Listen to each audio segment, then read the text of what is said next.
Hello குட்டீஸ், எல்லாரும் எப்படி இருக்கே? சௌக்கியமா? பொங்கல்லாம் சூப்பராக கொண்டாடினேடா. ஓகே, நீங்கள் பொங்கலை பற்றி இப்போ எல்லாம் கொண்டாடிட்டு அடுத்தது நம்ம உழவர் திருநாள் இன்னைக்கு இல்லையா? பகவானுமே ஒரு உழவர் தான். எப்படி பார்க்கலாமா? நான் இப்போது உங்களுக்கு ஃபஸ்ட்டு வீடியோ இது. பெருமாள் உழவர், இதை பற்றி நம்ம இப்போ பார்க்கலாம். பெருமாளும் உழவர் தான், விவசாயி, ஃபார்மர். எப்படி தெரியுமா இல்லையா?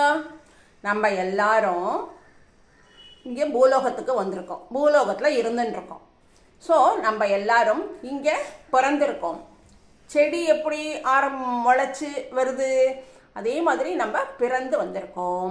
நம்ம எப்படி பிறந்து வந்திருக்கோம் அப்படின்னா, செடிகள்லாம் இப்போ வளர்ந்தது அப்படின்னா அது நன்னா வளர்ந்து நன்னா பயிர் பண்ணி நல்ல தானியங்கள் சீட்ஸ் கொடுத்ததுன்னா, கிரெயின்ஸ் கொடுத்ததுன்னா நமக்கு நன்னா சந்தோஷமாக இருக்குது இல்லையா? அதே மாதிரி நம்மளும் எல்லாரும் இந்த பூலோகத்தில் வந்து பிறந்திருக்கோம். செடி வளர்ற மாதிரி வளர்ந்துட்டுருக்கோம். அந்த செடி வளர்ந்து எப்படி நல்லது பண்ணுறது நமக்கு, அதே மாதிரி பெருமாளும் இந்த குழந்தைகள்லாம் இங்கே வந்து பிறந்திருக்கே, இந்த குழந்தைகள்லாம் நம்மளை பற்றி தெரிஞ்சுட்டு இருக்காளோ, நம்மளை பற்றி அவளுக்கு புரியுமோ, பகவான்னா என்னன்னு தெரியுமோ, நம்மளை பற்றி தெரிஞ்சுக்கண்டு நம்மளை ஸ்லோகங்கள்லாம் சொல்லிண்டு நன்னா பெருமாளை புரிஞ்சுன்னு மகிழ்ச்சாதான் பெருமாளுக்கு சந்தோஷமாக இருக்கும்.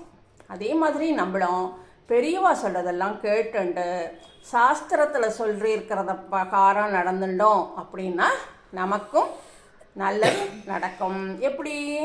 பெருமாள் சந்தோஷப்பட்டு நமக்கும் நல்லது பண்ணுவார், நம்மளையும் சந்தோஷமாக வச்சுப்பார். அதுக்கு நம்ம என்ன பண்ணணும்? நல்லா பெருமாளை தெரிஞ்சுக்கணும், பெருமாளை பற்றின சோஸ்திரங்களை சொல்லணும். பெருமாள்னா கோவிலுக்கு போயிட்டு வரணும். கோவிலில் போய் பெருமாளை சேவிச்சாலே கூட போகிறோம், பெருமாள் சந்தோஷப்படுவார். ஓகேயா? ஹாய் குட்டீஸ், இன்னைக்கு இதோட நிறுத்திக்கலாம். அடுத்ததில் பார்க்கலாமா? ஓகே, பாய் பாய்.